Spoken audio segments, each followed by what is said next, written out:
Cyrodiil is a great big place. It's home to 10 major cities, over 35 settlements, and hundreds of dungeons and landmarks.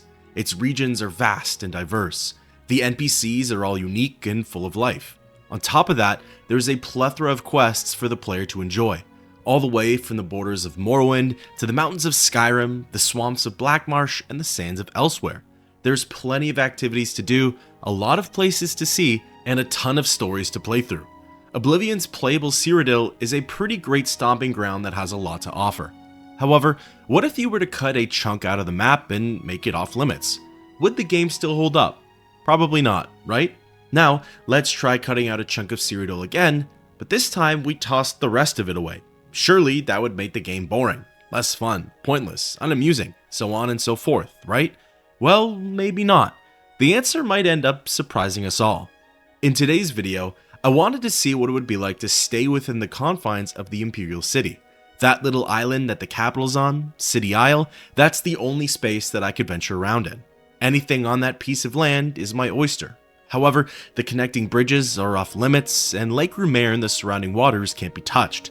There's no way off the island. I want to see what's left for the player here. What kind of gameplay can be expected? What can you even really do? Are there stories to be told and lore that can still be enjoyed? And above all else, is there any fun to actually be had? Of course, like all playthroughs, everything begins with the character creation. Since I was going to be landlocked to the seat of the Empire itself, I decided to make my character Emperor Uriel's unofficial long-lost cousin. Uriel's septum, though an old man, is experienced in many of life's facets. Essentially, that's just my mumbo-jumbo of saying he's a well-rounded character. Uriel is an elderly Imperial male. As for his star sign and class, honestly, I wasn't really worried about those. Since this playthrough is just to see what's out there, and there's nothing really riding on who or what Uriel is, I chose the Shadow as my star sign, and then selected the pre-made Pilgrim as my class. That means once a day, I can go invisible for 60 seconds. It also means that my specialization is stealth, my favorite attributes are personality and endurance, and my major skills are security, block, armor, blunt, light armor, mercantile, and speechcraft. Really, the only thing missing from that loadout is a magical skill, but again, it's not a big deal. Uriel isn't meant to be the focal point of this video, he's just the test dummy, so to speak. Sorry, Uriel. The best part about this experiment is that technically it's already started. From getting bullied by Valen Dreth to watching his cousin die, Uriel's been in the Imperial City this whole time, except for my epic walkout shot from the bridge. That's just purely for aesthetics, I swear. From here, Old Man Septum can explore the far reaches of the island, or he could head on into the city itself and start his adventure that way. Choosing the latter, Uriel went on through the main gates and started to work his magic. There are plenty of things to do and to see in the Imperial City. Something that I often overlook while doing my playthroughs is chatting with the NPCs. In all seriousness, since I'm usually doing a questline or some challenge playthrough, I hardly ever take the time to talk with someone on the street. It's a shame too, because the people of the capital have a lot to say. Not only do most NPCs here have some unique opening line, they also drop the smallest fragments of lore when asked about the Imperial City. For example, by speaking with Angeli Blakely, who's apparently very confused on her property line. How goes it? Angeli Blakely. This is my father's house. He was lost at sea many years ago. You can put the pieces together that her father is the forlorn watchman, Grantham Blakely. Trennis Duronius seems like a nutcase, when in reality, he just has a severe addiction to skooma. Through the dialogue of several NPCs, you learn which districts the upper-class citizens spend their time in, and which ones the lower-class spend their time in. Selith and Bronwyn, two characters in the Arena district, use up all of their time training for the arena. Just by watching them train, the player gets +5 to their hand-to-hand skill. Depending on who you talk to, you'll get handed this week's copy of the Black Horse Courier. More often than not, the article shares details regarding Cyrodiil's lore, both pre- and post-character creation. Chatting with members of the Syntav clan and the Adius clan, you learn that there's a crazy feud between the families. The men get aggressive when they see each other in the streets, the women just want an end to their childish behavior, blood's already been spilt over these petty squabbles, and the Syntavs are very cultish when it comes to the patron of their clan, Eniel. Certain NPCs, like Irene Metric, are pretty bearish when it comes to divulging secrets regarding the city. After raising their disposition, they give even more cryptic responses, saying that you have to know the right people in town, followed by a list of random NPCs. Well, it turns out that said NPCs are actually skill trainers. Ontis Vanden, a retired mage, spent 40 years doing research at the Arcane University. In terms of experience, he's probably got as much, if not more, than Archmage Travin.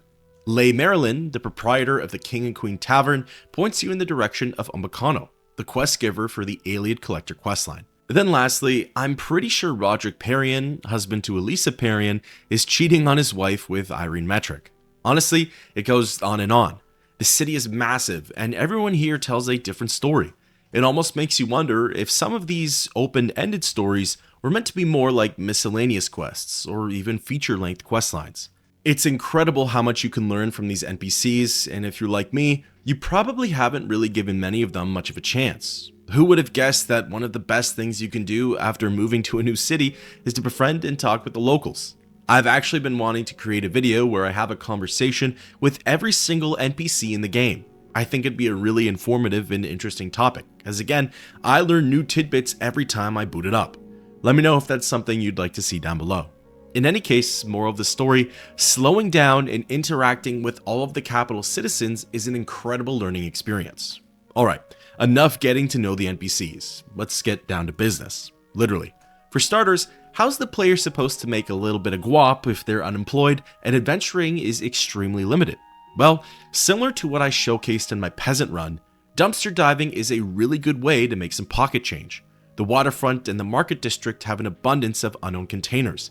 You can freely rummage through them, take any items of interest, and sell them back to the vendors. By working on your speechcraft and haggling with the proprietors, you'll get better rates, the market moves, and the world continues to go round. Now, I don't know about you, but when I think of Oblivion, or really the Elder Scrolls in general, the main things that come to mind are the quests and the adventuring. I'll get into the former a little later, but as for the latter, it's no secret that the conditions are pretty sucky for this playthrough. I'm confined to about 1/25th or so of Cyrodiil, and really, all that's on this island is urban development. You can go shoreline to shoreline in well under 5 minutes, even with the slowest of horses. So, adventuring, plundering, expeditions, there's really no hope for them, right? Well, not necessarily. You do have more than a few options when it comes to potential dungeons and their loot. For starters, it's a one-time deal, but there's the Maria Elena, the pirate ship that's out on the waterfront. Due to their affiliation and aggression, it's easy to make the Buccaneers attack you. By either stepping foot onto the ship or outright assaulting them first, the player gets to tussle with some pirates. The locals are automatically on your side, and any guards posted at the waterfront will aid you in battle. Once they're dead, whatever's on the Maria Elena is all yours. There's a bunch of smaller treasures, there's Captain Tussaud's chest, a note on how to best smuggle things, some ingredients, and above all, a temporary player home for Urinal Septum. Moving on, when you think of dungeons, surely we all think of the big three, right? Alien ruins, forts, and caves. To me, those are Oblivion's dungeons. However, the Urinal never forgets his roots, or I guess it'd be his branches, leaves. Old Man Septum never forgot about the sewers. He can live out his Tribunal DLC fantasies. In over half the districts, there's an entrance to the capital's underworld that Urinal has pretty easy access to. Even though a lot of these systems are tied to unavailable quest lines, he can still venture down here and live out the glory days. The sewers contain bandits, vampires, goblins, rats, mudcrabs, you name it. They also have a variety of treasures and loot that are for the taking. Some of it is a lot better than what you'd find in those crates topside, like Sergio Varus's used shoes or Thorinir's soiled linens. What's more, the sewers end up leading to exits that are actually outside the city, which leads me into the next point. While it's by no means vast, there's a good chunk of land for Urinal to explore on City Isle. There are plenty of fields, rolling hills, rocky terrains, beaches, and inlets for the Emperor's cousin to frolic around in. In fact, travel is made easier by taking advantage of Snack Grabura's good nature. With the horse armor DLC installed, Urinal gets a free mare, old nag, and free steel armor. With a little more pep in his step, Septum can gallop around the Isle in search of possible fun and adventure. Well, as it would turn out, there is something on this plot of land. In fact, there are a handful of things here. City Isle is home to 4 dungeons. Each is in the far-reaching corner of the island. Sinkhole Cave is to the northwest. Sideways Cave is to the northeast. Fatback Cave is on the southernmost tip of the island, and Zonot Cave is to the west, just below the stables. Sinkhole consists of 2 zones, and it houses bandits, both inside and outside. I wouldn't say there's anything remarkable to it though. It's quite standard and it contains its fair share of mundane loot. Sideways, in my opinion, or rather urinals, is the most interesting of the four. It consists of 3 zones, which is tied for the most here in City Isle. The dungeon holds monsters and again some fairly ordinary loot. However, when Septim hit the entrance to Zone 2, Hidden Lake, the dungeon turns from cave to half-alien ruin. Furthermore, there are hidden alien messages placed around these next few zones that relay a bigger picture. While it's difficult for someone like Urinal to put it all together, according to the Prima official game guide, this dungeon once belonged to the Daedric Prince, Meridia. However, the Heartland High Elves moved in and made the place theirs. Meridia grew furious and destroyed the cave, along with everything in it. Definitely a neat little discovery here. Up next, there's Fatback Cave. Fatback is home to goblins, and it consists of 3 zones, rivaling that of Sideways Cave. Again, other than some lengthy exploration and basic treasures, there's not much else to it. I guess what helps solve these dungeons is that they each offer a variety of enemies for Urinal to fight. Each enemy will have different items in their inventory, and as Old Man Septim levels up, the baddies will change with him. Then lastly, there's Zonot Cave. 2 zones, all bandits, nothing extraordinary about it. While I never got to experience it, according to the unofficial Elder Scrolls pages, there's a 25% chance that an orc adventurer shows up in here. They can be responsible for missing loot and dead NPCs, so I suppose that at least spices things up a bit for Urinal. Beyond that, if Mr. Septim doesn't feel like spelunking, the countryside is a marvelous place to gallop around. Sort of. It is a beautiful scene, but like I mentioned earlier, it's over in a jiffy. There aren't many other points of interest besides a way shrine and a runestone. Most of the enemies around these parts are level dependent, but for Urinal, they were mud crabs, wolves, or the odd bandit, so nothing special. Honestly, when I initially started this video, my intentions were to just keep everything within the city limits. I really didn't plan on leaving the confines of the capital. However, after thinking on it, I thought it would be more interesting to expand Urinal's grounds to all of City Isle. Frankly though, the caves are really what you'd come out here for, and Shady Sam of course. The caves add a little bit more violence and adventure to Urinal's life, as he yearns for the days of old. Without them, there isn't as much combat as most players would probably like in their playthroughs. Although, there are other hobbies that old and young people in Cyrodiil can pick up, and they're super easy to do in the Imperial City. While there's a whole city's worth of activities to do, there are a few that stand out to Urinal. For starters, there's alchemy. Personally, I've never really used alchemy in Oblivion, like at all. There's maybe a handful of times I've whipped out the mortar and pestle just to see what I could do with them, but that's about it. Meanwhile, the Imperial City is home to some of the best alchemical shops in the province, the Gilded Carafe and the Main Ingredient. Through them, Urinal can buy mortars, pestles, alembics, calcinators, and retorts. He can also scrounge up some ingredients outside or pay a small fee for them at the shop. From there, the Old Man Septim can go to town. Poisons, fortifications, restorations, elixirs, etc. It's a fun process. There's a nice learning curve, and every potion made helps to further Urinal's alchemy skill.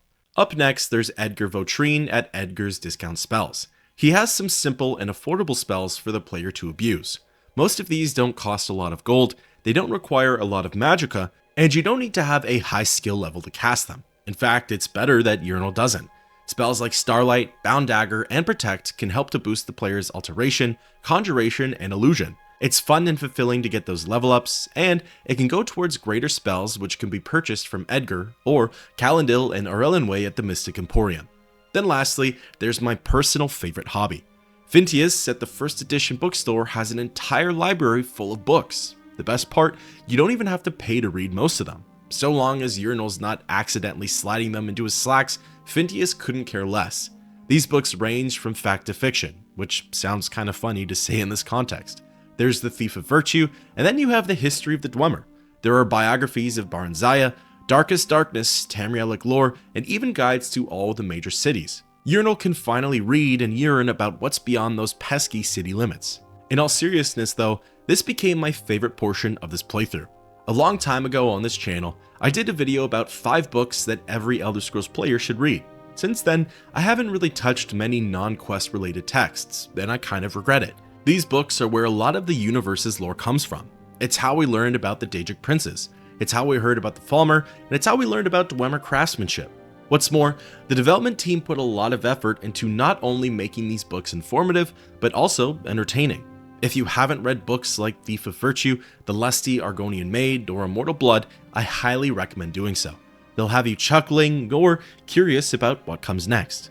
Honestly, I'll talk about it a little more at the end, but just reading the books from the first edition made this playthrough worth it. Now, beyond that, there are of course all the other shops and taverns in the Imperial City. There's Divine Elegance, the Copious Coin Purse, the Best Defense, Slash and Smash, the Feedbag, the King and Queen Tavern, the list goes on and on. Just about almost every single type of establishment that exists in the game exists in the Imperial City, let alone the marketplace. If Urinal wanted to spend his retirement shopping for clothes, jewelry, staves, new weapons, armor ingredients, or food and alcohol, it's all right here for the taking. The capital has almost anything he can need, minus variety, adventure, and expanded gameplay, of course. Now, I did say almost back there, and it's for obvious reasons. City Isle has no outlet for the Fighters Guild. There's no way to interact with the faction at all, and Urinal is completely cut off from their story arc. It's pretty much the same thing for the Dark Brotherhood. Old Man Septim could murder someone, and he'd be visited by Lucy and LeChance, but since Rufio is well outside the city limits, the questline can never truly begin. As for the Thieves Guild, well, you can join the faction, and you can do one of their quests. By committing a crime, Urinal gets sent to the Imperial prison. After doing hard time, he's visited by Mivrina Arano and told to meet at the Garden of Derloth. From there, the player can embark on May the Best Thief Win. It's not the most exciting quest, but it's not that dull either. After winning the competition, or milking it for everything it has and losing on purpose, you're eventually brought into the guild. However, it quickly runs flat and gameplay becomes limited. You can't embark on any special jobs because you can't sell stolen goods to Offense. You can't interact with Offense because Ongar the World Weary is located in Bruma, and there are no other fences available at this time. So really, there's no way to benefit or advance through the Thieves Guild.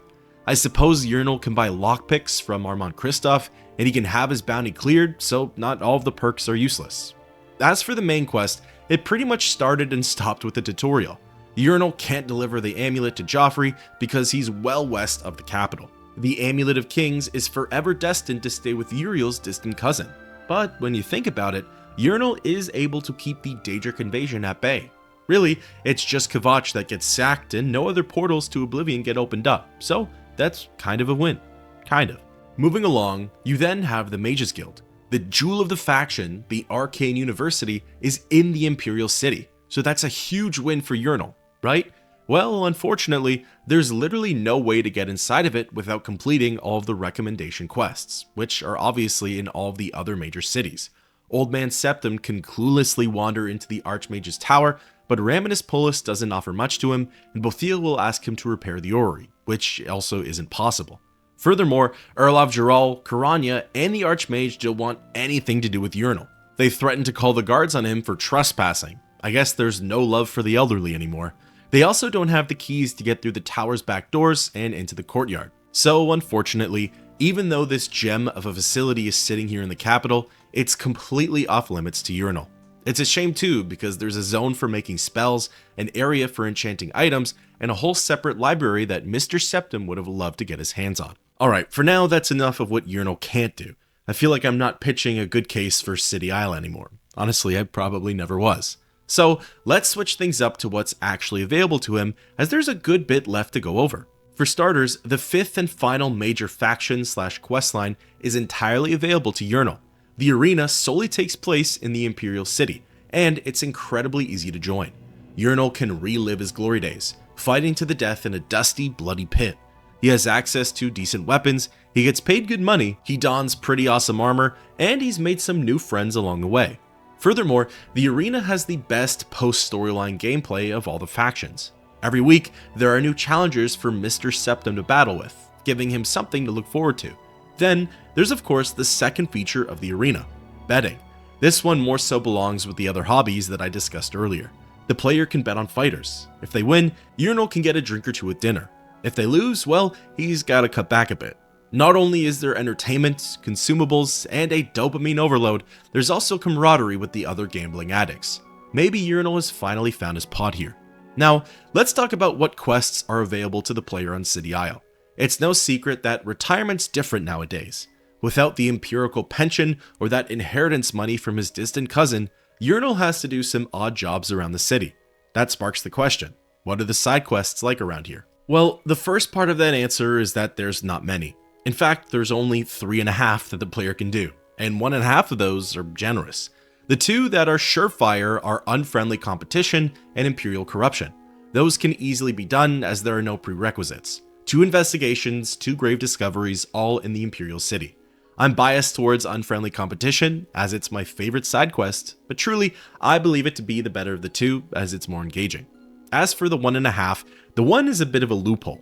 In fact, it kind of breaks the rules for this whole experiment. An unexpected voyage takes place on the Bloated Float, a ship that's out on the harbor front. Urinal technically never leaves the ship, but the ship leaves the capital, so that's probably why it's taboo. However, at this point, he takes whatever loopholes he can get, as he needs the sustenance. Now, as per the last 1.5 of a side quest, there's technically a few halves and quarters and thirds of missions that can be thrown in there. Basically, Order of the Virtuous Blood mostly takes place in the capital.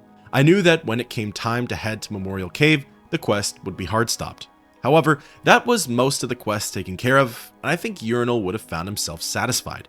To be honest though, I forgot that Roland Genseric had a cabin outside the city and that the player needed to visit it early on. So, the quest ended a lot sooner than I thought, and really, there wasn't much else to it. It probably doesn't even have a place on this list, but it brings up a small section of quests that the player can start but not actually finish. If you have the remastered edition, you can find the first Mythic Dawn note in the Talos Plaza district for a burning trail. If you're a vampire, which is possible since there are vampires in the sewers, Raminus Polus can tell you that Janus Hasildor is seeking a cure for the affliction. Then, if you've befriended Agronacro Malog, he'll ask you to uncover the truth about his origins. Beyond that though, there isn't much else for side quests. However, there are 2.5 Master Trainer quests that Urinal can embark on. I know, I'm sorry, I'll stop with the whole half of a quest thing. The 2 full parts are Master Training for Armorer and Sneak. By getting his Armorer skill to level 70, Urinal can speak with Rosan for training. Being at an equal level, she then sends him off to Gin Wolm, the smith for the best defense. From there, Old Man Septim buys the book, The Armorer's Challenge, and answers the question, what does Hazadir mean to him? Then for Sneak, once the skill is also at level 70, Urinal speaks with Athrelos in the Elven Gardens district, who then sends him to Mirana Rian, who lives in the Temple district. She says that Mr. Septim has to steal her lucky coin from her, and when he does, she offers to train him in Sneak. Those are the full Master Training quests. As for that pesky half, well, the player has the option of starting the security quest. After seeking out Mandil in the Elven Gardens district, she sends you to Jabana in the prison district. It's all fine and dandy, but after chatting with him, his quest calls for Urinal to leave the capital for Bruma. Jabana wants the player to seek out someone named Skriva, a doyen for the Thieves Guild, but since you're landlocked, that's a no-can-do. From here, there's one final quest that can be completed, and it's what I'd like to end this video on. To settle down into the city life, Urinal uses what's left of his life savings and buys a house in the Imperial city. For 2,000 gold, you can get a shack on the waterfront which acts as Mr. Septim's safe haven. He's among his people, the Thieves Guild, and he can spruce up the place by buying upgrades from Sergius Varus. Once all of the additions have been purchased, that completes the quest, buy a house in the Imperial city, and Urinal can live out the rest of his days galloping, spelunking, fighting, and betting on City Isle. So, with the experiment officially at an end, let's circle back to the questions I posed at the beginning. What's left for the player here? What kind of gameplay can be expected? What can you really do? What's the story and lore like? And above all, is there any fun to actually be had? What's left for the player and what can you actually do can be answered at the same time. The city is full of NPCs that you can speak with. There are a handful of side quests and master training quests that can be done. The arena is completely available. You can efficiently work on most of your skills. There's a whole library of books to read through, you can explore the dungeons of City Isle, and you can bet on arena matches. There is a fair bit of activities to run through. The issue is that they'll of course get old really quickly, and with a lot of them, they're one and done experiences. Most players want that sense of adventure, freedom, and the ability to just play the game as it was meant to be played. So the city life isn't practical for most playstyles. As for what kind of gameplay can be expected, it's certainly a slowed down, simpler experience. To be honest, while it was boring a majority of the time, I did learn a couple of things from this playthrough. I think it's really important to stop for a moment and take in what's around you. Not only is this applicable in the real world, but wouldn't you know it, it's also applicable in the Elder Scrolls. There's so much lore and detail that you pick up on by simply slowing things down and taking your time. NPCs will reveal information that's not at all important to the plot, but helps to flesh out the entire universe. The true messages and themes of these quests and factions can be better understood without bull rushing through everything in search of a grand reward. It also helps with creating your own character's backstory and lore, which isn't for everyone. But if you are interested in that sort of thing, it makes the process a whole lot easier. Moral of the story, slowing things down and spending a lot of time in one place can really help better your appreciation of said area. After all, early Bethesda was peak with their world design, attention to detail, and hidden messages. You never know what new discoveries you'll make in Tamriel, as the development team did a great job at leaving those breadcrumbs behind. Then, for the final question, was there any fun to be had? I'll be honest, not really. Or rather, there was in the beginning, but it quickly faded once I did everything. The joy of the Elder Scrolls is the adventure. It's going to a new place, meeting new people, hearing new stories, and acquiring new gear. Once that's over with, it's finding new ways to challenge yourself. With only sticking to the city isle, the novelties run out quickly, and the challenge ends before it ever began. Urinal lived like this so no one else had to. Honestly, I was thinking about doing this series for every single city in Oblivion. But then I think this single experiment was all I needed to do. Maybe there are ways to spice up this idea for future videos, and for that, I'd ask for your help down below. As always, thanks for watching, and until next time, keep on adventuring.